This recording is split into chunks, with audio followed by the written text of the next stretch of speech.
Radhe Radhe everyone.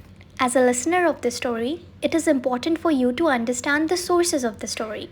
But before we begin, it's important to look at the role of oral traditions in Indian history. Sometimes when I say that the source of a story is oral tradition, people assume it must be unreliable or made up. But that's not really fair. In India, for centuries, knowledge, whether spiritual or historical, was passed down orally from one generation to the next. This continued for centuries, and just like that, the story of Sri Baki Bihari Ji's appearance in Vrindavan also comes to us mainly through the rich oral tradition of the Braj region. Now let's start the story. In the 16th century lived a great saint, Swami Haridas Ji. He was also a great poet and a divine musician. He chose the sacred forest of Nidhivan in Vrindavan as his place of meditation and sadhana. It is said that he would spend hours lost in deep meditation and kirtan, singing with such purity that even the elements seemed to pause to listen.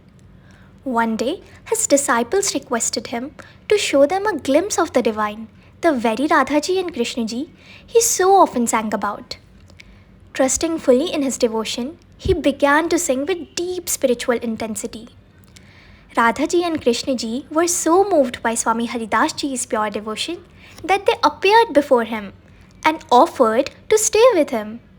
But Swami Haridas Ji, with a humble heart, said that the world might not be able to handle the intensity of their divine glory.